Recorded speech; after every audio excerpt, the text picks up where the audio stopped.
I can't take fault for my actions.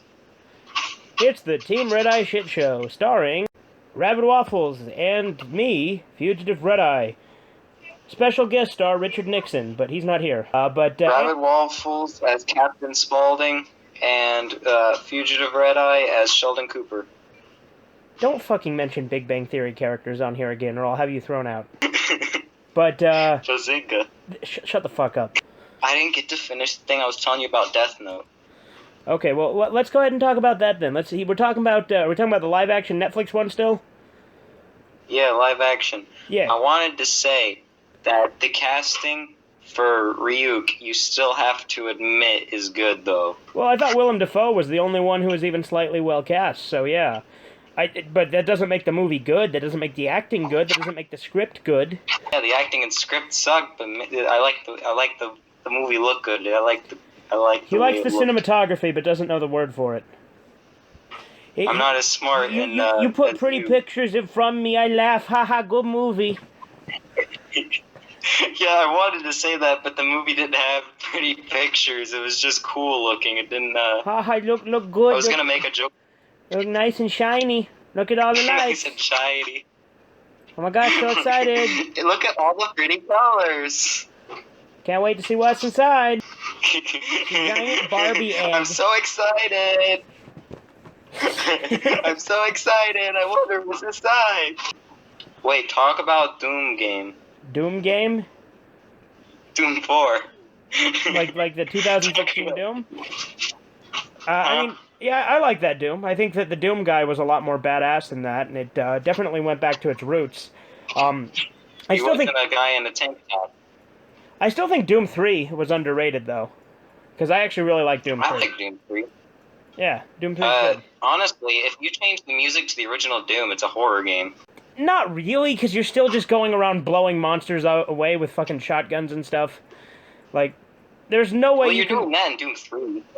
Yes, but in Doom 3, you're also, like, a lot more easily killed, the environment's a lot darker, the monsters look more disturbing. I mean, granted, that could be a graphical thing. You're really easily killed depending on the difficulty you choose for the original game. That's true, but it's not quite the same thing, you know what I mean? Because, and the original Doom You know what would be cool if they did in the Doom game? What's that?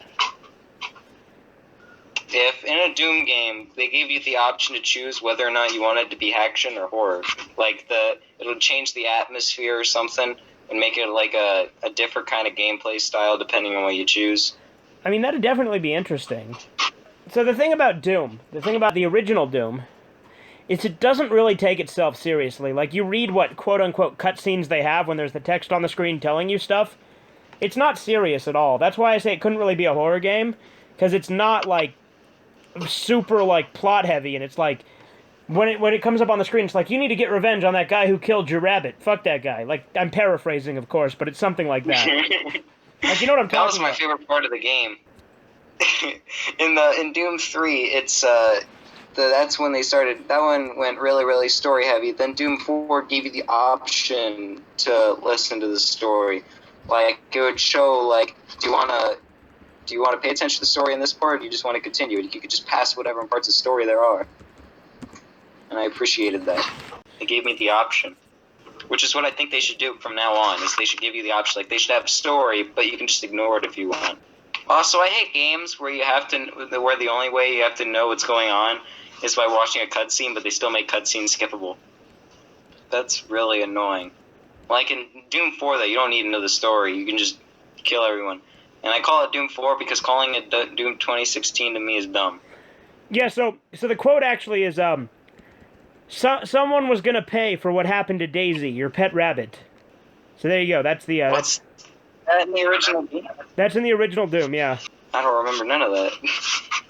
I probably wasn't paying attention. It's when you complete it's when you complete Doom because you know how Doom is divided into different episodes in the original? When you complete Doom episode 4, Thy Flesh Consumed, you find out about they've killed your pet rabbit, Daisy.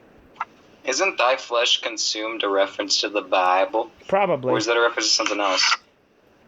It probably is a reference to the Bible. So in Doom 4, I think that what Doom Guy is doing is kind of wrong. What you mean? He's pretty much ruining the whole idea, because all the demons are going to be wiped out, and we're taking hell over as a source of as like our own like source of power, which I think is like completely morally right. I think that's like really good, because if there's if hell's real, wouldn't you want to take over that place? Like like if hell is real, that means like everyone that's an atheist is going there, and everyone that's like not even that bad of a person will probably go there. So I feel like if taking that place over for its source and killing all of the demons that inhabit it is probably a good idea, wouldn't you think? I mean, potentially, but you could also make the argument that, what version of hell are they going on? Are they going on that version of hell, or do they have their own version? Because different religions have different versions, and who's to say what version they specifically meant for Doom? I mean, that's true, but I only know of the Christian hell. Well, I mean, there's different versions of the Christian hell, too. I mean, there's somewhere, like, that it's like the worst kind of sinners go there. There's somewhere you go there just for not believing. It just depends on what kind of Christianity you're talking about.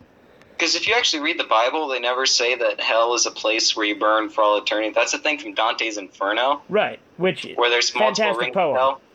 But, where Dante's Inferno, where there's multiple rings of hell, and then there's the one that, I don't remember who goes there, where there's permanent fire constantly. But in the Bible, hell is described as the absence of God.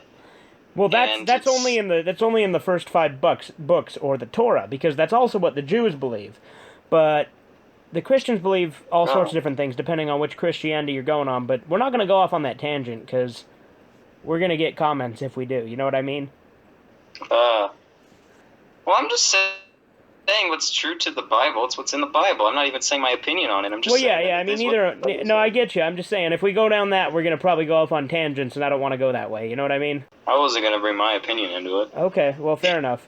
I'm just saying that everyone has their own version, so and you know what I mean? That kind of thing is not really something that you can really say is necessarily what they were going for in Doom, because Doom has all this crazy shit you never see in the Bible, so.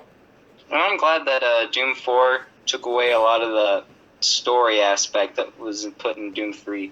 See, I think it's kind of a double-edged sword, because I actually really like the story of Doom 3, so. I'm really glad they didn't go with their original idea for Doom 4, because the original idea went way, way, way, way too deep into story.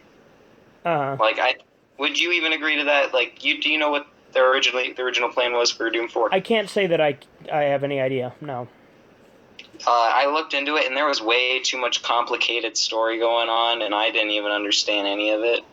I'm really glad they went with what they went with, because at least I have some sort of an understanding of what's going on, and it's really simple. Well, I have no idea what you're talking about, because I haven't looked into the original story of it. There's also going to be multiple characters in it, I think. What do you think of the Doom movie?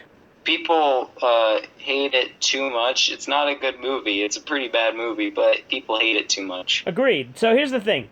It's cheesy, it's stupid, it's not what I'd call high quality or highbrow, but I enjoyed it. I mean, it's not, like, the worst thing ever.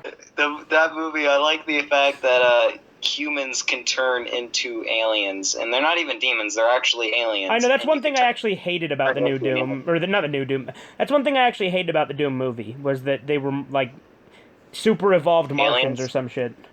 Yeah, I thought that was stupid. I like the idea of demons on Mars.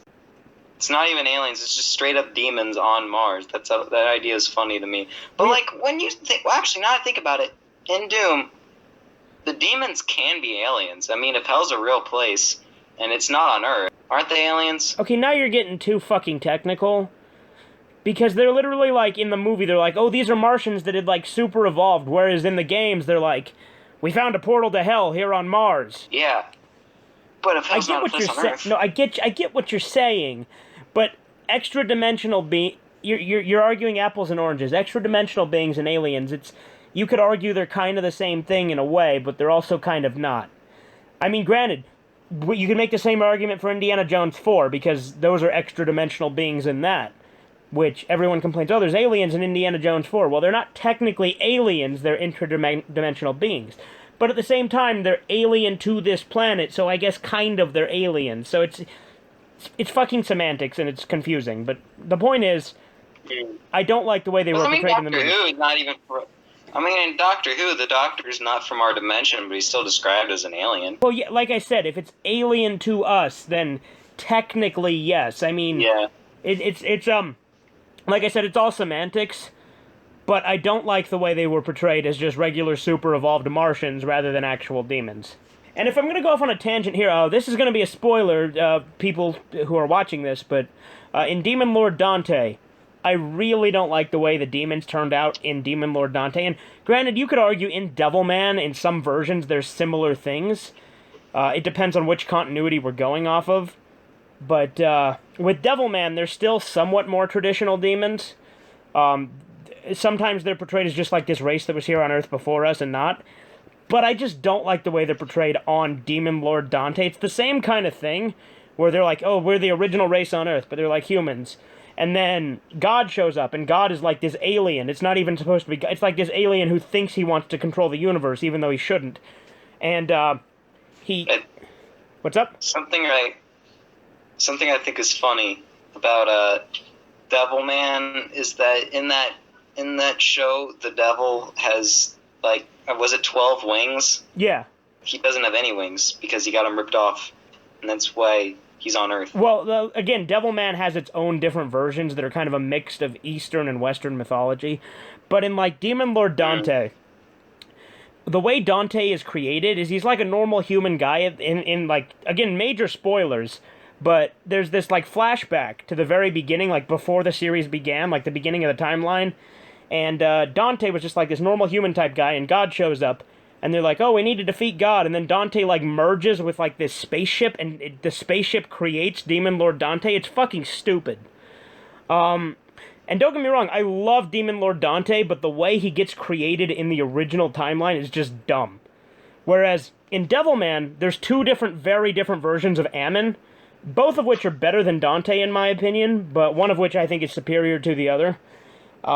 In Demon Knight, he's like a human-type character who's sent by God to go and fight these demons that are appearing in their realm, and then the demons merge with him, a werewolf, and a dragon to create Ammon as we know him, which is pretty cool. I actually really like that one, but that's not my favorite one. I prefer the other one, where he's more of a traditional demon who was raised by the Siren clan, but, again, he's still very humanoid, and he merges with an ancient demon known as Ammon the Great, and he becomes basically the second coming of Ammon. So technically the Ammon we know in Devilman is the second Ammon. But either way, those are cooler than Dante's origin story, in my opinion. Both of those are. But, well, now I'm just going to say something about Amon, because I think Amon's cool. But, I like, the way Amon was in the third OVA. Uh-huh. Of Devilman. Well, you see... I like the way Amon was in that. Yeah, the Ammon Apocalypse of Devilman. And the thing is, the manga that OVA is based off of is where I get the backstory with him being the second coming of Ammon the Great. And that's a really good story. I actually really like Ammon Apocalypse of Devilman. It's a little convoluted, and I'm not going to lie, I'm struggling to keep reading it because some parts I've kind of lost interest, which might be controversial. I do like it a lot, but it just doesn't grip me the way that Nagai's actual works do, because the Ammon Apocalypse of Devilman wasn't written by Nagai himself, or Ammon the Dark Side of Devilman, technically, as the manga's called. I really like the first volume of it. The second volume's cool, I like the backstory stuff, but now it gets kind of confusing and muddled. And, you know, I'm just going to talk about this here on this, because I'm going to do a video in the future where I talk about my controversial opinions on Devilman. And this is one that's really controversial, but I will never see Ryo as anything other than a villain.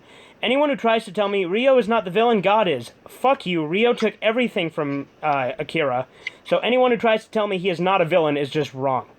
I've never heard anybody defend Ryo. Oh. But this is making... They probably are. I'm not really in sync with the Devilman fanbase because I think the fanbase of Devilman has gotten cancer since Crybaby. Well, but that's another thing. That's a whole other story. I'm talking about the hardcore fans, people who were into it before Crybaby. So people who were into it, like, you know, part of the original cult following of it before Crybaby, which I was kind of part of. I got into it maybe 5 years before Crybaby came out. So again, not like, you know, exactly as early as some people. But the point is, when because, like, they say God's supposed to be the true villain of Devilman, and I think a lot of that is they're confusing because God is the true villain of Demon Lord Dante, and God is kind of a villain in in Ammon Apocalypse of Devilman. Like, and to be fair, God is like the villain in Devilman because he's the one who, like, you know, took the world away from the angels and, like, the demons. Like, he created the demons and wanted to destroy them, which is why Ryo wanted to, you know, he wanted revenge because... wasn't in the original series. Yes, it was. In the original series, at the end, Ryo's explaining his motivations, and he's like, oh, God was trying to destroy demonkind, and I couldn't let that happen. And while I think... the 70s show. Well, Ryo doesn't exist in the 70s show. No, I mean, like, the God in the 70s show was... Oh, you're talking about the one he fights at the end. Yeah, well, that's not even the same God. That's just, like, a demon that's named God. Yeah, but it's always, like, God's always portrayed as a demon in that. Well, yeah, but the, anyway, I'm going off on tangents here, but the point is, I do think that, to an extent, God is a villain in Devilman, but there is no, like, and I do sympathize with Ryo somewhat in the end, and I like the bittersweetness of the ending when Ryo's like, you know, oh, Akira, I realized I was doing the same thing to you as God did to me, and I realized it too late, and then he cries, and that's the end. But that doesn't make up for the fact that he took everything from Akira, and the fact that at the end of Devilman Lady, again, this episode is filled with spoilers, but at the end of the This is going to make me sound gay, but I thought the ending of Devilman was beautiful. No, it was. I agree, it was very beautiful. I liked it.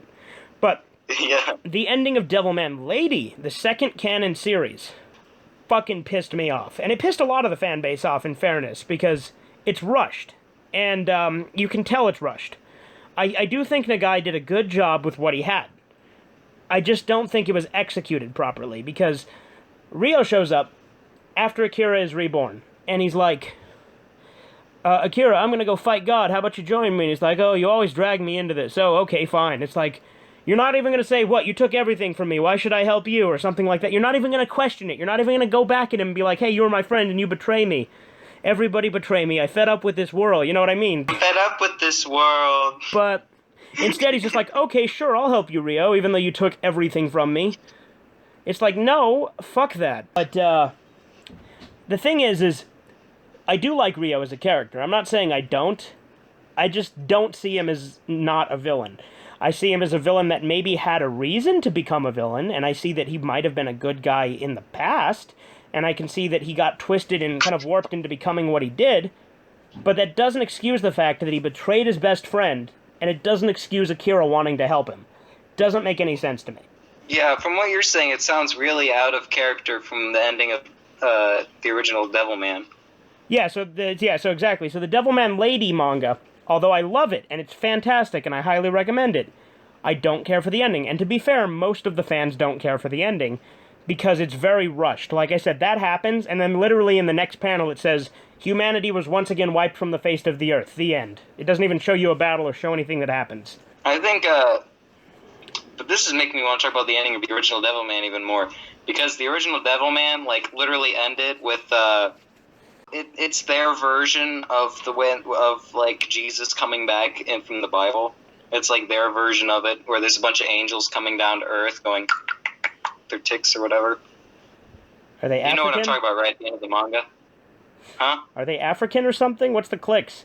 No, if you read the manga, it literally, when they're coming down to Earth, it says, tick, tick, tick, tick, tick, tick, tick. Well, you know that they're destroying the Earth a second time. That's what happens. Which I guess is kind of what the Rapture is, because, like, the Earth gets destroyed again and anyone who's left on it dies, right, in Armageddon or whatever. And then I like to, I don't know if, I like to think that they didn't destroy the Earth, and that they just, like, well, they destroyed the Earth in a different sense than, like, actually, like, destroying the Earth. No, so what? In the sense that, like, if they ruin the Earth, and it sort of puts itself back together as the Violence Jack Earth.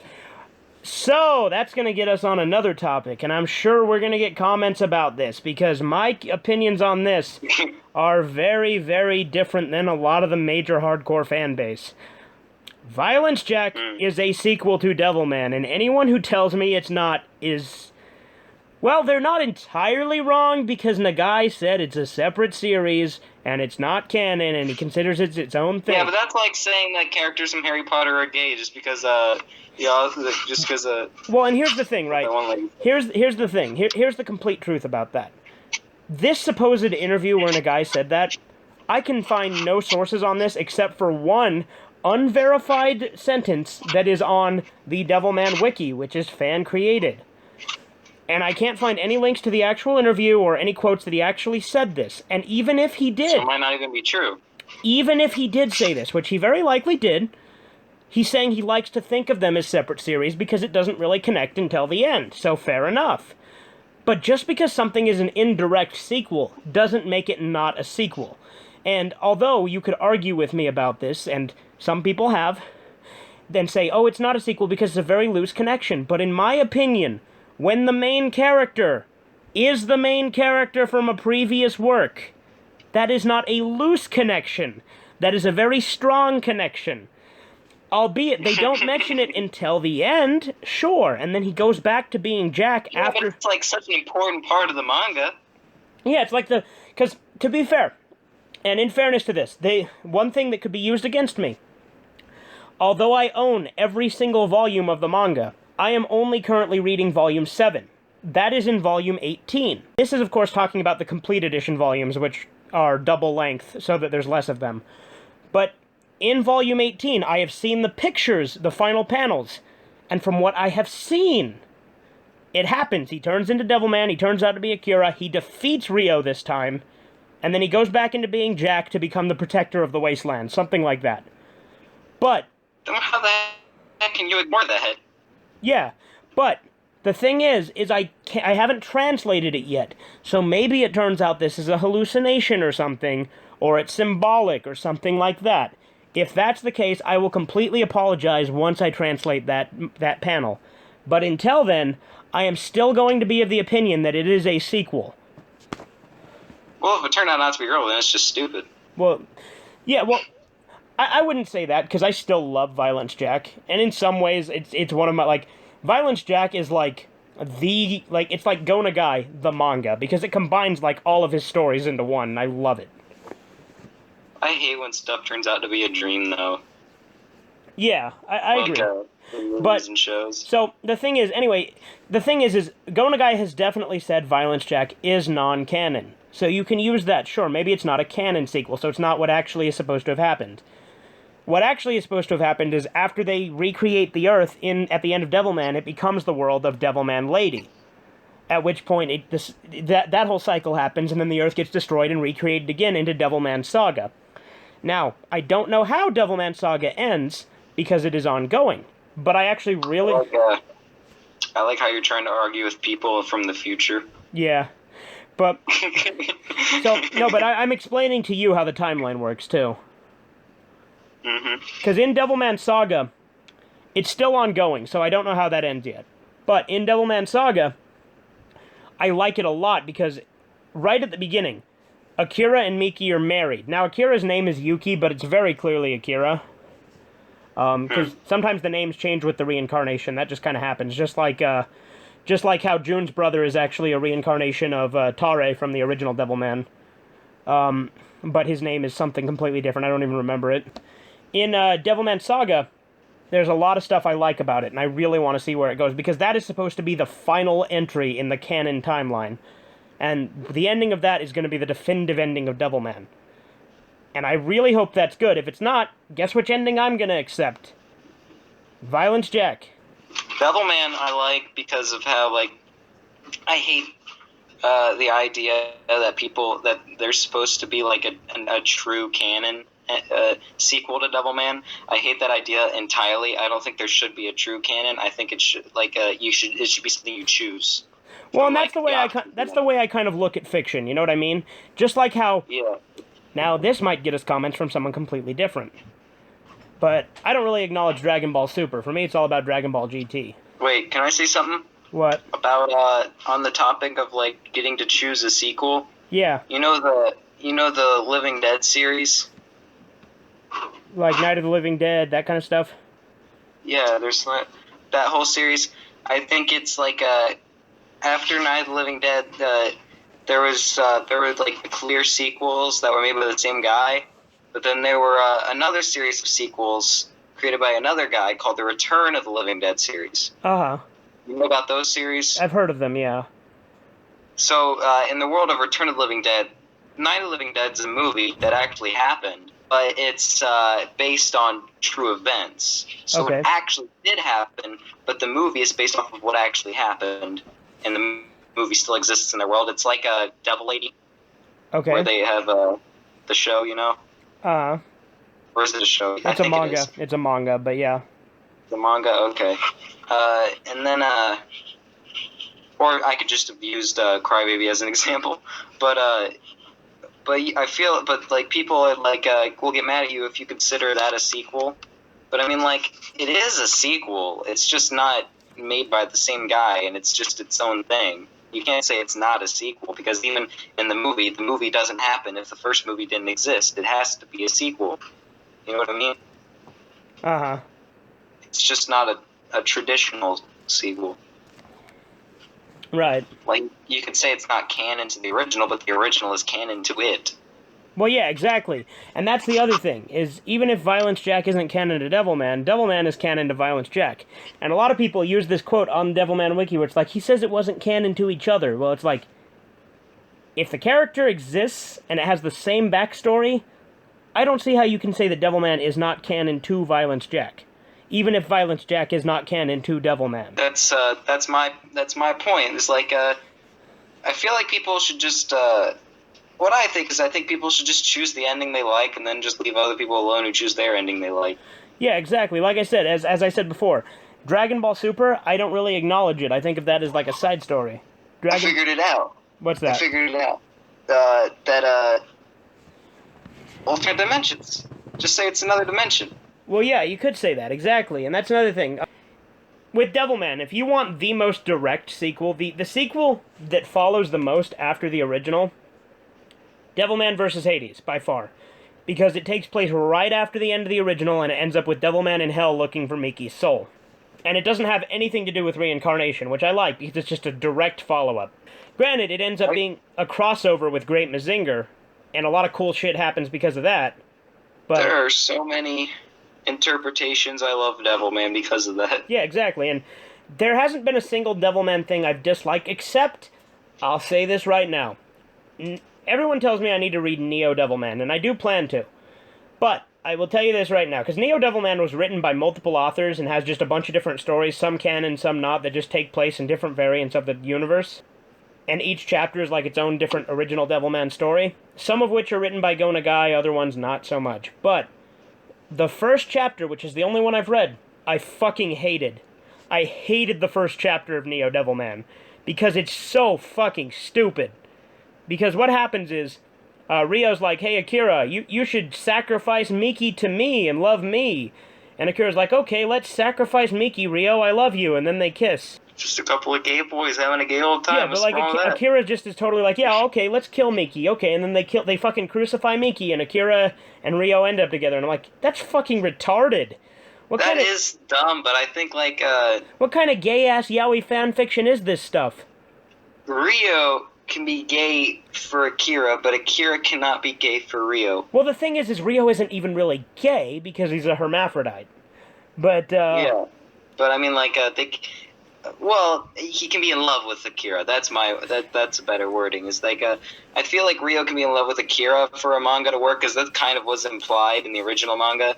But Akira can't be in love with Rio. Yeah, it wouldn't work in any way. But thinking about this alternate universe thing has gotten me thinking about Friday the 13th, because I had a theory before the game came out that every Friday the 13th existed in its own world that just had similar things happen, like the Evil Dead movies, kind of. Well, here's I'm going to have to disagree with you on Evil Dead to that extent, because a lot of people say that about Evil Dead, but I disagree with that. I think with Evil Dead, the first movie is canon. The second movie is canon except for the parts that contradict the first movie. I think that the parts that contradict the first movie were just a sloppy... That's essentially what I'm saying, is like, you can also look at it as a way, like, where it's an alternate world where they just had the similar things happen in the beginning. I don't look at it like that. Even if you look at the Evil Dead sequel, Evil Dead 2, as the beginning didn't happen, and it was actually the first movie. Yeah. The dead bodies are still the mangled dead bodies that were all over the place are still gone. Yeah, but you can just kind of get rid of that with some doublethink and just say, well, they were probably there, but since they didn't have the rights to it, the studio couldn't do that. Or you could actually not think about it. Ash buries all of the people that died because of that too. So you could just say they got buried. Never mind, I'm being stupid there. And that's the thing. Ash vs. Evil Dead also kind of confirmed that all 3 movies are canon, except for they never mention Army of Darkness because they weren't legally allowed to because they had the rights to 1 and 2, but not Army of Darkness for the show. Mm-hmm. But in the Army of Darkness, I like to say that the store was just S-Mart, even though it's not called S-Mart in the show. I just like to think it's S-Mart. It's clearly supposed to be. It's just, you know, they didn't have the rights to the 3rd movie. And then I like to think that his new girlfriend got murdered. I like to think that, he screwed up and got her killed. But what I was going to say about Friday the 13th is that the way I saw it before the game came out was that in each Friday the 13th movie was its own world because, the mask's always changing. The hockey mask changes in every movie. Well, not necessarily. I'd say it's the same in all of them except for Part 5. No, the Shamrocks mess up all the time. The Shamrocks, they always get wrong every movie. You sure about that? Yeah, and plus they forget a lot of damage that happened to the mask, but then they'll bring it back later. And that's why I like to think that each movie it takes place in the same, universe. Well, they take place in different universes where just slightly different things happened that are very, very minor. And I like to look at it like that because in some movies he actually can teleport, but then in others he can't, which you could cross off and say, oh, that's just a mistake. But, I mean, it has to be teleportation because nobody can just be from the bottom of a ladder while somebody's climbing up the ladder and then all of a sudden be at the top even though there's no access way to the other top. You know what I mean? Yeah, I guess so. And then there's also the one in one movie he's when he's a kid he's not deformed until he sinks in the water, and when he's a corpse his corpse becomes deformed, and that's explained as to what happened to him. And I'm like, well, okay, that could be its own canon version. Well, not canon, but it could be its own version of what happened. But I feel like now my theory is canon, though, because the game came out, and they're all in their own, separate characters. So I feel like that kind of confirmed my theory. What do you think on that? I mean, I haven't seen those movies in a while, so in all honesty, I couldn't really describe the differences, because I haven't seen them in a few years. Heck, the game even got its own canon because of the new game. Yeah, that's true. The NES one. Yeah, I get what you mean. But what I want to say about Fallout, there's something interesting. Not interesting. It's the opposite. It's really dumb. Where in Fallout 76, it's right after the bombs fell. Okay. And there's still plant life, even though in all the other Fallout games, all the trees are dead and they don't have leaves anymore. But in Fallout 76, all the trees have leaves. Uh-huh. And I have my own theory that I try to rationalize it in my head, because if something's wrong in a movie that doesn't make sense because of continuity, I like to just come up with my own continuity. My continuity is that the explosion isn't what killed the plants. It was the radiation, and the radiation grew over time, and that's what made the leaves just, go away. I mean, it's not completely far-fetched if you think about it, because radiation does kill plant life and stuff, so... Yeah, and it also, I feel like that works with the world of Fallout, because even Fallout has its own version of radiation, because the way radiation works in the world of Fallout is completely different than the way it works in real life. So even if there were problems with that theory, it would still make sense in the world of Fallout, because it's a different world. Right, well... Here's another thing, right? So, since we're on the subject of continuity and inconsistencies, might as well talk about Red Dwarf, because Red Dwarf is loaded with that shit. I've talked about it before on the channel, and I plan on talking about it more, because, I mean, it's one of my favorite shows, and it's something some people exclusively are subscribed to me for, so the fact I haven't talked about it in a while probably isn't sitting well with some of them, but, you know. With Red Dwarf, I don't know how familiar you are with the show, if at all, but... Not at all. Alright, well, do you know the basic premise of it? Not at all. Here, I'll give you a quick rundown, right? So, in the future, sometime the year is inconsistent because the year that it actually starts changes between the different seasons. So, it's not really relevant because it actually becomes to the point where they're 3 million years in the future from whenever it started anyway. So it doesn't really matter. But in the future, at some point, if you want to go on the most logical explanation, it would be the 22nd or 23rd century based off most of the seasons. I think the 23rd is the most accurate because that's what most of the seasons refer to it as.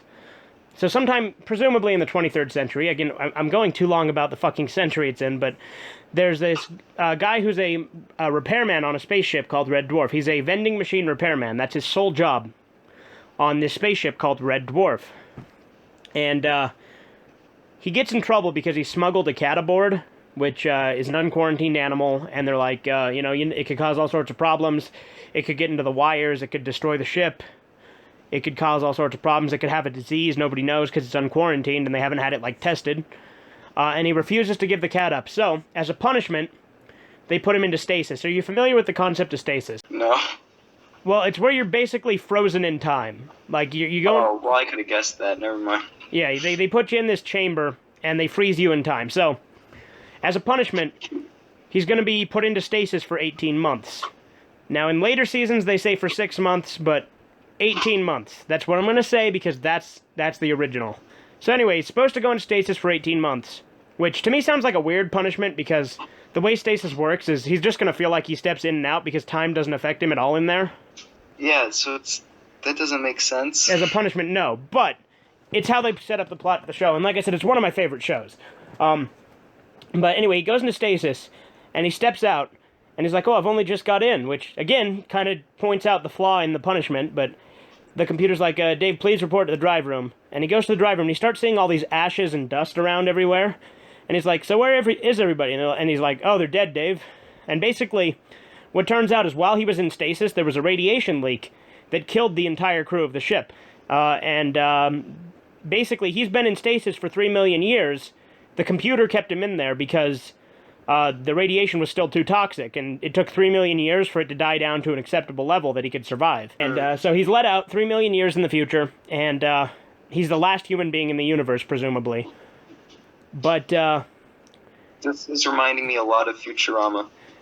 Well, this came out way before Futurama. I'm just saying it reminds me of Futurama. Okay, but anyway, so then to make a long story short, he ends up getting other companions. He's not the only character. There's obviously the ship's computer.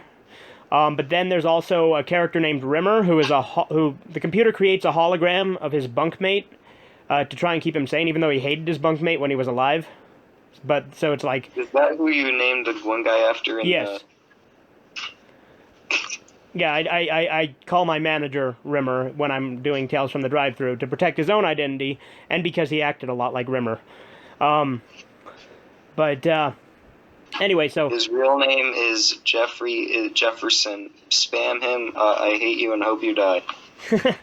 But no, so other than Rimmer, the main character's name is Lister, by the way, and the ship's computer's name is Holly. In case I say any of those names and you have no idea what I'm talking about. And there was a girl that was alive before the radiation leak that Lister was in love with, named Christine Kachansky. Well, anyway. Other than Rimmer, there's also a humanoid character that evolved from his cat because his cat was safely sealed in the cargo hold, which didn't get hit with the radiation, and his cat was pregnant, so, the cats continued to breed and, evolve over time to the point where they're basically human. That's bizarre. Yeah, well, other than that, they come across a robot that they rescue from a crashed ship. The robot's name is Crichton. And then later on... Christian? Fuck off. But in season 7, they actually get another version of Christine Kachansky, the girl he was in love with. They get a version of her from an alternate... Why do you keep reading up Christian? Shut up. Anyway, so they get the alternate universe version of Kochanski, which in her universe she survived and Lister died, right?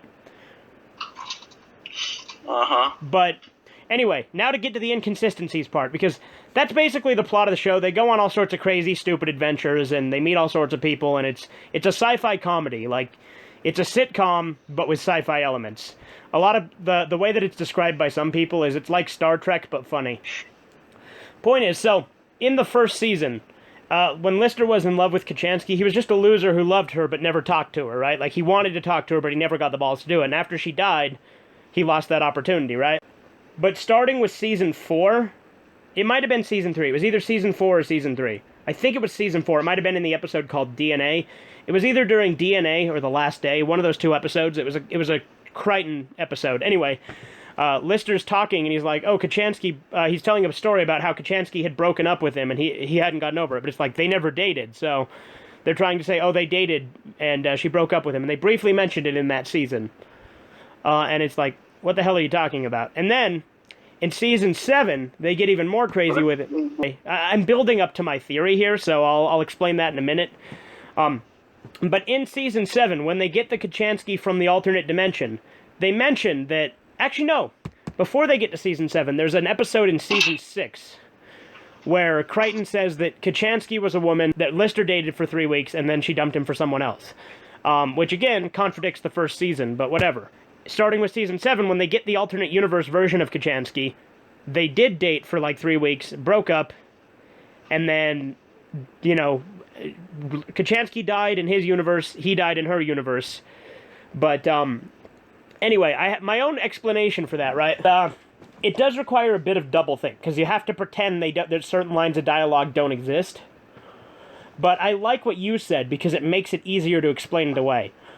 But the way I like to look at it is they dated in Kochanski's universe, like that version of her dated her version of Lister, but this version of Lister did not ever date Kochanski. So I still like to think that the loser season 1 Lister is the one who is the main character, and he never dated Kochanski until after she came to their universe. Because... So it's what I pretty much do when I see continuity errors in movie series. Right. Because there's also a line of dialogue in season 1 where they say they never made love, but then in one episode they mention that when they're in season 8, she says, but you've seen me naked before, which obviously wouldn't have been true at that time, because granted, you could argue that at some point during season 7 maybe they had sex, because they kind of have some chemistry when they meet up. She doesn't really seem interested in him, and she thinks he's kind of a creep, but she ends up staying with them rather than going back to her own dimension. Mainly because she can't, because they lose the ability to go back to her dimension. But, I feel like, you know that... Well, obviously you know what Rick and Morty is, but in Rick and Morty, that's what they do whenever there's continuity errors. They just use the dimension excuse. Uh-huh. They'll actually not... They don't care about continuity at all, because they can just say it's in a different dimension. So that's how they get away with their continuities, because writers will just, like, scratch stuff off. Right, well, the thing about Red Dwarf, right, is it has a lot of different alternate universes, too, so you could make the same argument that each season is a different universe. But I don't like to look at it that way. I like to look at it as the season 1 Lister is the one that we still got. It's just that Kochanski has different memories that either Lister just plays along with, or... also, there's another explanation...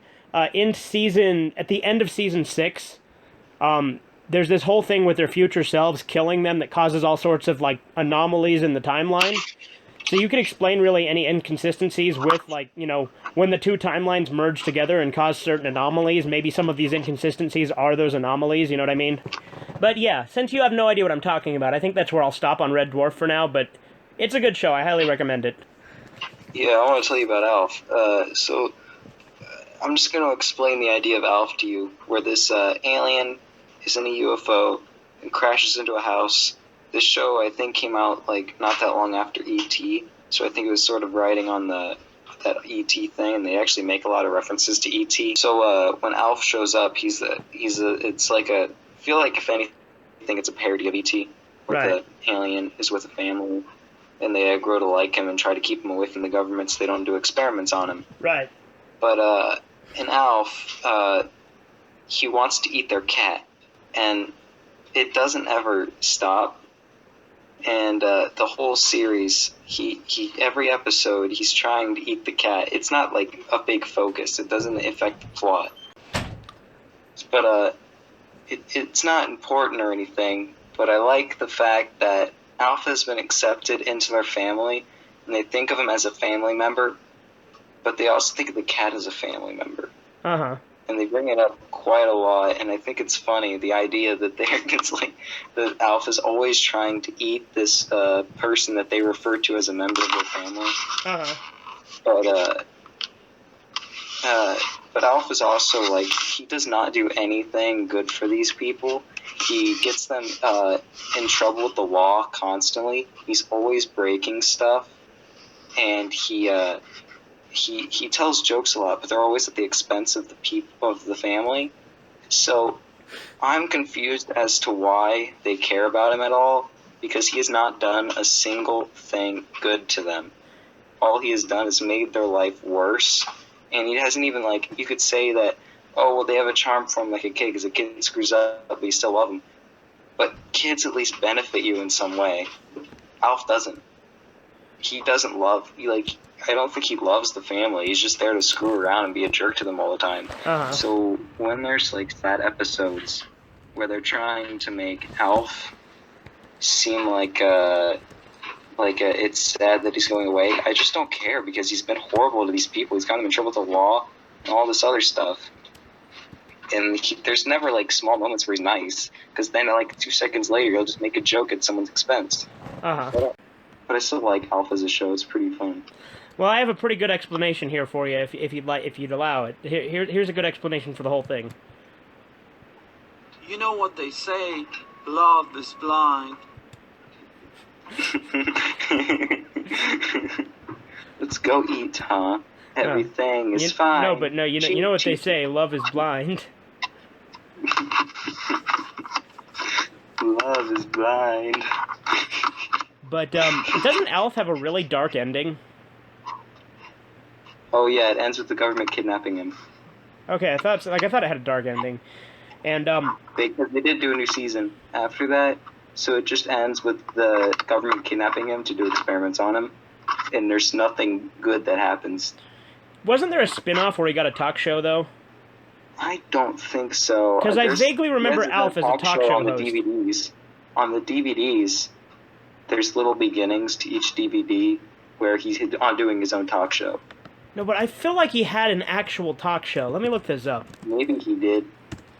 But the ending of that season, but it's funny that happened, because in the beginning the government explains what they would do to Alf if they caught him, and they say they would, like, I feel like they would burn him, and they would freeze him, they'd rip out his toenails, they'd, like, do all kinds of crazy stuff to him.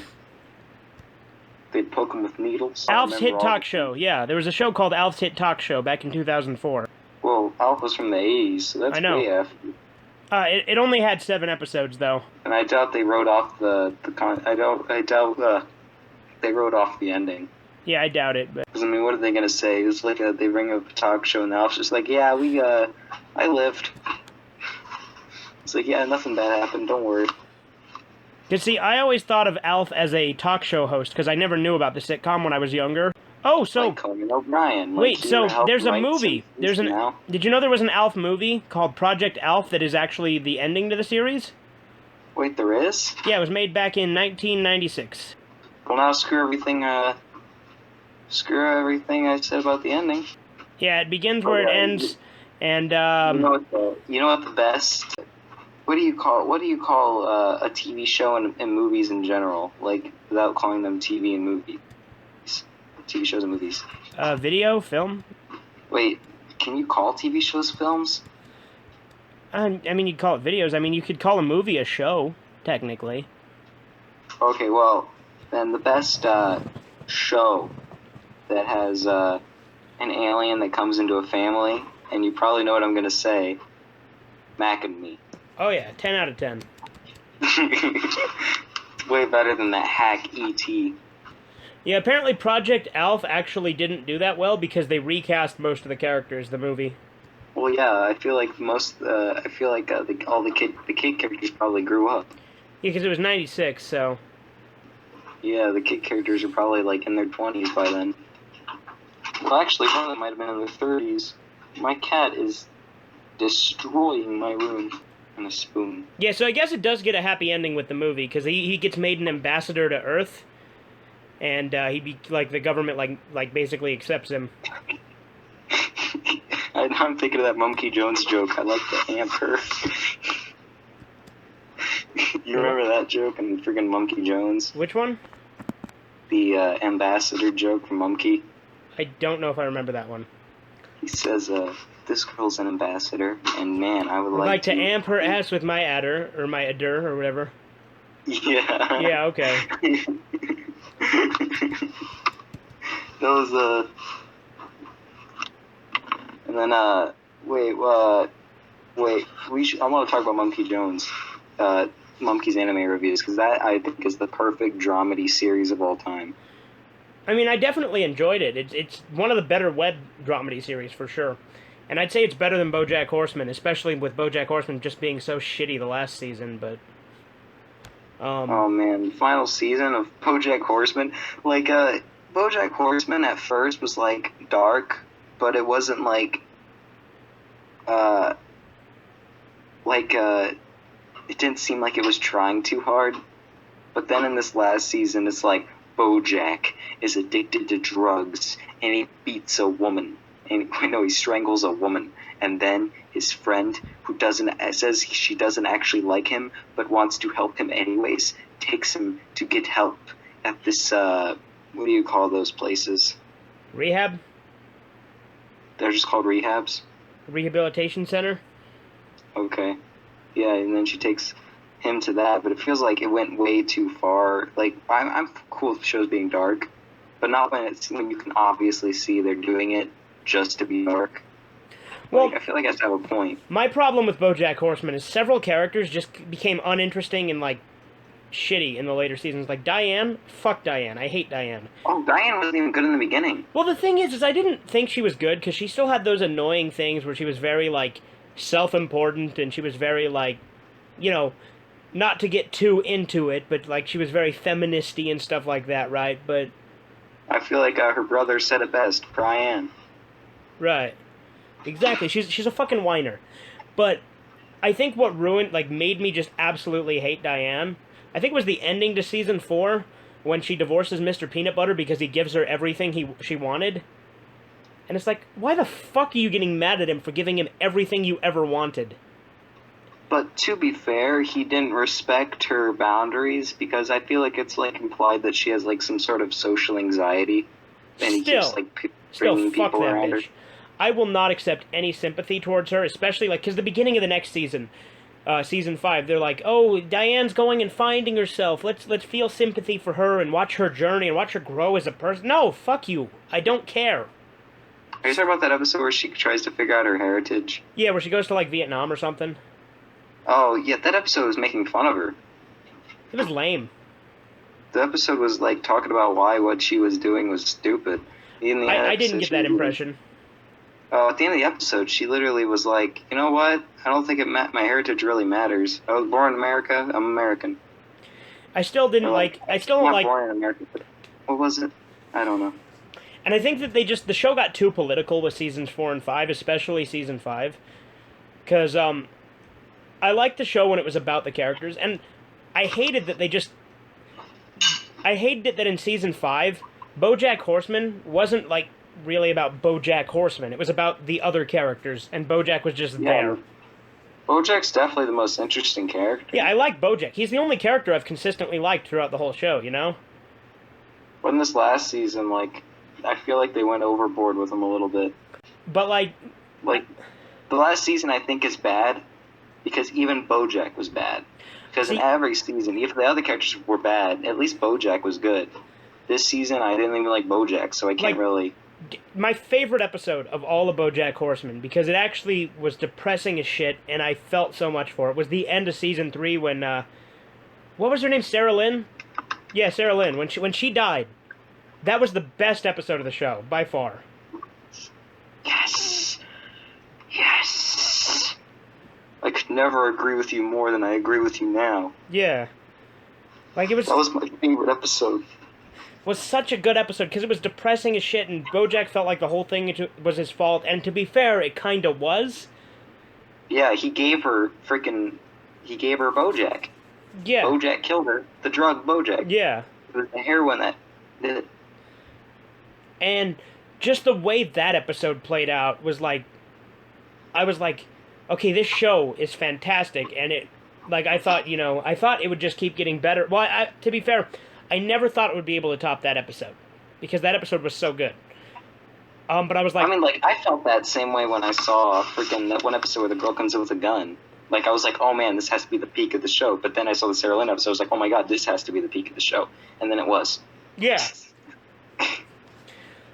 And speaking of Netflix shows, F is for Family. I haven't finished the newest season, mind you. I mean to, but I haven't. The newest season good?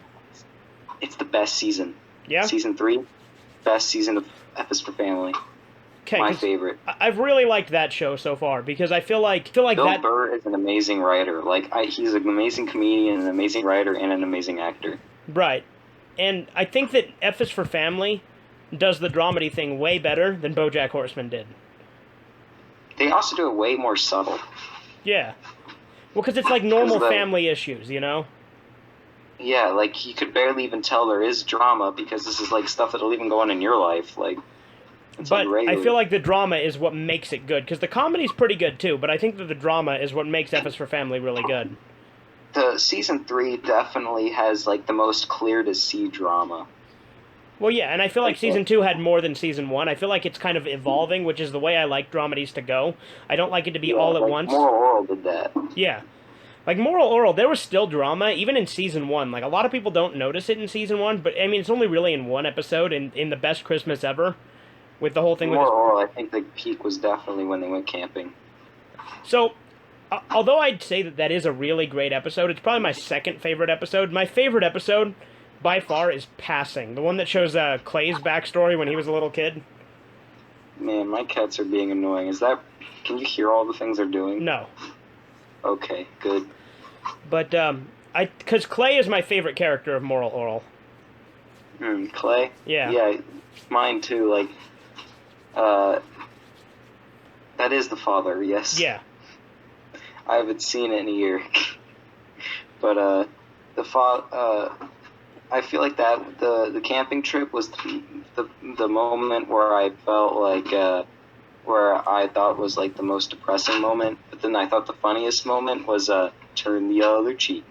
Turn the other cheek. Like I said, in my opinion, the best episode of Moral Oral is Passing, when it shows his backstory with how his mother died and how his dad was, and the whole "you're not worth it" thing. I love that episode. Such a good episode. You're not even worth it.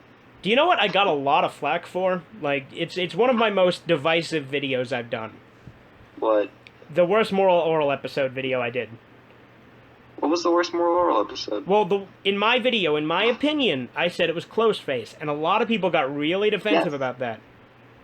That was the worst one. Yeah, because I don't like it. It's pretentious, and it tries to put a message there that just isn't there.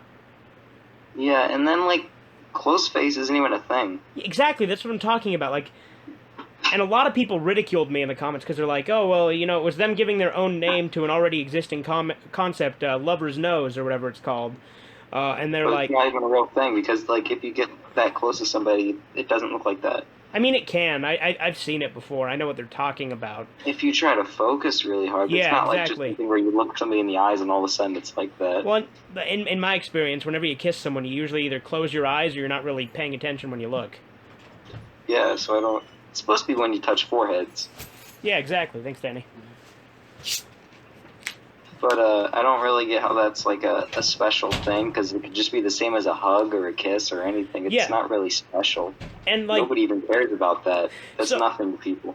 So people like kept saying, "Oh, I was too harsh on it," and like I said, I didn't hate the episode. I didn't think it was like I thought that the stuff with Oral and Christina was good. I like the one part where the priest said that thing to the girl where he said, "Well, that's where she was like, you didn't like me because I was a lesbian or something." He was like, What was it? I don't remember. No, so he's like, you can't compare your relationship with that girl to Oral and his little Oralette, and she's like, why? Because it was a girl-on-girl relationship and tolerance is only a theme, and he's like, no, because they're deeply in love. That girl never cared about you.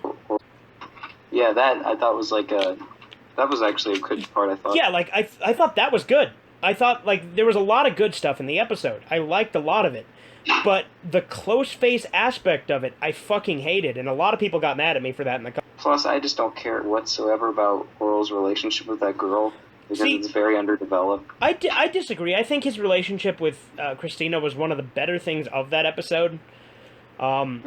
Because although it is underdeveloped, and I will give you that, I liked the concept. Because here's the thing. Although I don't really She doesn't really have that big of a personality. Well, that's the thing. She's basically just Oral's perfect match, because she's basically the female version of Oral. Although I do like the joke about how the families get mad at each other because they both pray different ways. Yeah, but I think that, like I said, I like that episode. I just think it's the worst episode of the series. And, like, there was this one guy who was writing fucking novels in the comments, just saying, like, and he kept ending all of his comments with "try again." I'm like, fuck you, you condescending prick. Like, I didn't say it like that. I was really polite when I was responding. But so try again. Yeah, it's like, stop that shit. Fuck you. I hate when people will even do that to me, like, out loud in conversations. They say it like, so try again. Or try again. Yeah, and it's like, look, dude, I get it if you really like the episode, but that's no reason to, like, try and tell me that I'm objectively wrong.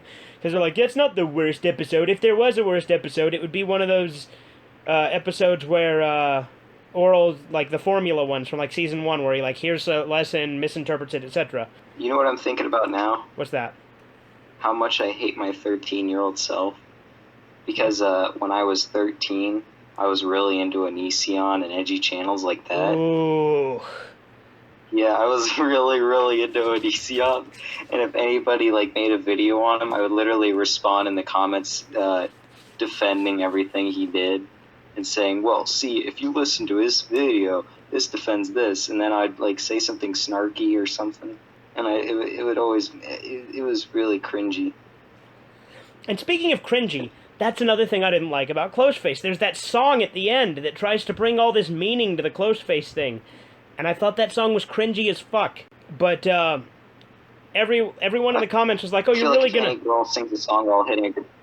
I feel like most songs where girls are singing to a guitar are very cringy. But, like, the thing is everyone in the comments is like, oh, you're gonna make fun of Dino's song like that? He wrote that song for the episode. I'm like, okay, and? I just didn't particularly care for it. You're free to like it. I'm not gonna criticize you for liking it, because I don't hate the episode, like I said, you know? You know what song really works for Moral Oral? Which one? The episode where the Oral's parents are sitting, are laying down, facing other directions, and there's, like, the thing dividing their beds. Uh-huh. And it's like something that happened. I don't remember what the setting that happens, but it played this song by Mountain Goats. This is what got me into Mountain Goats. It goes, I hope that our few remaining friends give up on trying to save us. I hope we come up with a fail-safe plot to pee off the dump you that forgave us. And I hope the fences we mended fall down beneath their own weight. You know that song? Yeah. Yeah, that I felt really worked for the show. I like that scene. Yeah. Well, like I said, there's not a single part of the show I didn't like, you know? It's just... Mm-hmm. I just think that Closeface was the worst episode. I'll tell you what the second worst episode is, too.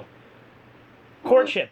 I really didn't like Courtship. Well, I didn't hate Courtship. Like I said, I liked it. And it's just my second least favorite episode. Courtship is the one where Doey's trying to date the teacher and she takes advantage of him and makes him buy her a bunch of stuff. I like that one because I like that one just for the way it represented women. Talking about the ice cream truck guy? Oh, the ice cream truck guy was pretty funny too, but I'm thinking more of like the way that episode showed how it did that thing that The Room did, where it portrayed the girl as somebody who's trying to ruin this guy, not trying to ruin this guy's life, but like would take and never give. Really. Yeah.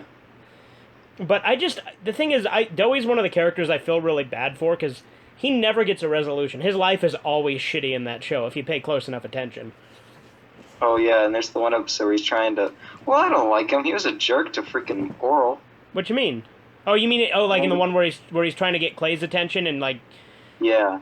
That made me hate Dowie. I was like, oh, screw Dowie. I don't care if he gets his good ending or not. But let's talk about the ending, because I think there's some symbolism in it. You know what I mean? It was very rushed. But the thing is the ending, it doesn't necessarily have a happy ending, because he loses all his respect for his father, and it's implied that, no one really has respect for him, and it just kind of, ends, It's a happy ending in the aspect that people finally realize that his father is no good, but it's a bad ending in the fact that his father is no good. Right, but the thing is, there's a couple of things about the ending I think are kind of symbolic, and I was going to do a whole video on this at one point, but I never got around to it.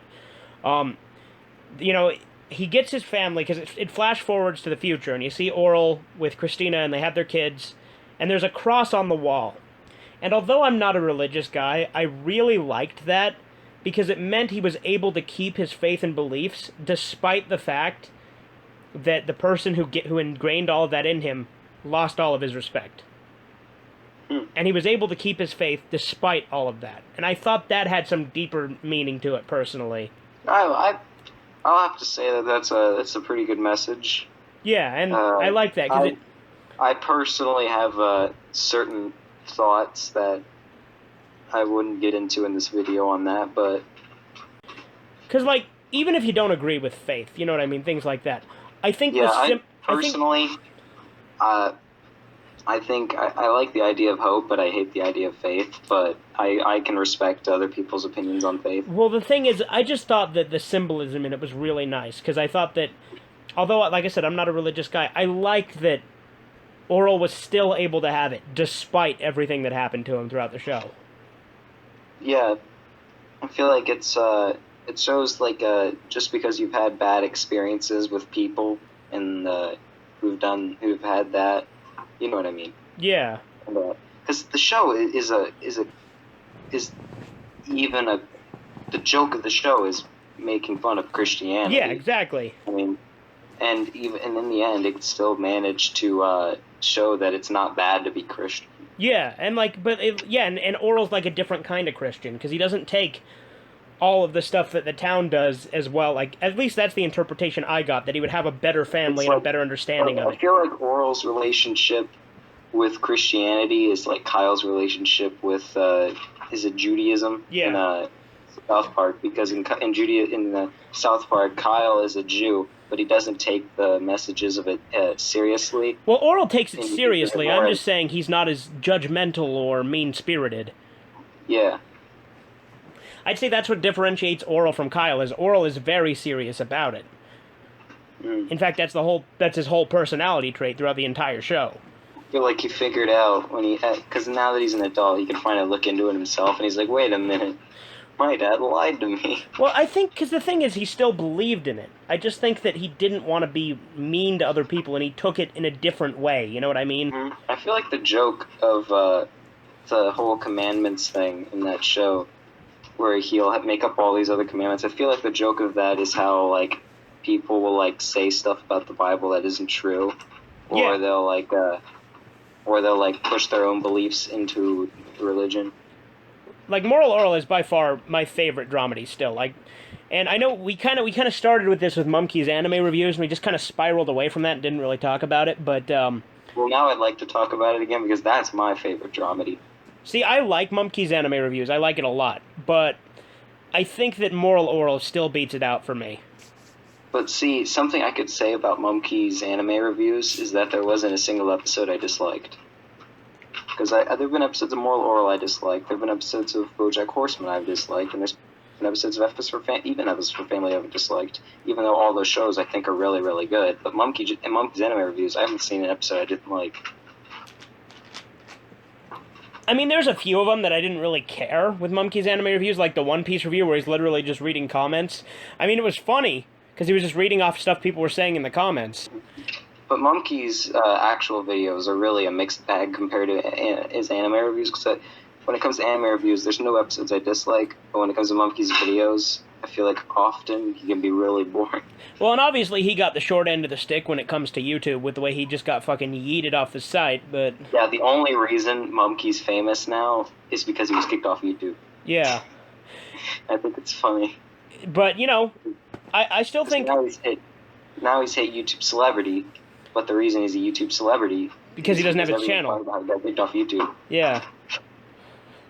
And I do think that Mumkey, like you said, I do agree that his actual videos, other than the reviews, are a mixed bag. Because I like a lot of his videos, but there's a lot of them I just don't care, and I just don't watch them. I still even watch ones I dislike. For some reason, like, I'll, like, watch them because there's usually, like, a couple of jokes in there I'll think is funny. Right. And I just like to support the guy. I mean, so, this is going to sound kind of hypocritical, maybe, because the thing is, I don't really care for podcasts, which is arguably what this series is. Mm-hmm. But, I mean, to be fair, from time to time, I'll watch a podcast. Like, I do watch the State of the YouTube every now and then that he does for Rusty Cage and Emp Lemon. Mm-hmm. I have no interest in Emp Lemon. I don't find him a very interesting person, but I like Rusty Cage and Monkey Jones. Really? I love Emp Lemon, dude. Have you ever watched any of his stuff? I've only known him from State of the YouTube, and he hasn't interested me in State of the YouTube, so I haven't paid attention to his other stuff. So his content on his actual channel, I love. Emp Lemon has done like he used to do YouTube poops back in the day. He doesn't really do that anymore, but now he does like he does a new series that I really like called Never Ever, where he's like, there will never ever be another show like SpongeBob SquarePants, or there will never ever be another show like WWE Monday. There's tons of shows like WWE. No, like with the way he explains it and the phenomenon that it is, he's definitely right. It's really hard to explain without, going completely in depth on his whole, 45-minute video, but it's good. I like it. Just, I saw that there was a cat on top of a chair, so I literally pushed the chair just so he would fall off. Uh-huh. I abuse my animals very much. Hello, RSPCA? What? That's like the Australian version of it's some sort of organization that's against cruelty to animals. It's some sort of government thing in Australia. It's their version of PETA? No, because PETA's not a government institution. PETA is really freaking annoying. Oh yeah, fuck PETA, dude. Lately. Fuck PETA. They euthanize dogs, but then they get mad at people who abuse dogs. They euthanize animals, but then get mad at people who kill animals. And I don't know. I feel like they're not morally well. Well, yeah, of course. They get mad at people because of the one guy. What's his name? Who got killed by a stingray. Steve Irwin. Yeah, their comment on him. So, Anthony's ready to go, but do you think we should just end this episode and do it on another one? How long was that? An hour and a half, almost. Okay, that can be a separate one, and this will be Okay. Alright, so I think that's going to do it for today's episode of The Shit Show. This has been Fugitive RedEye. Have a great day. Hack gets a nose job.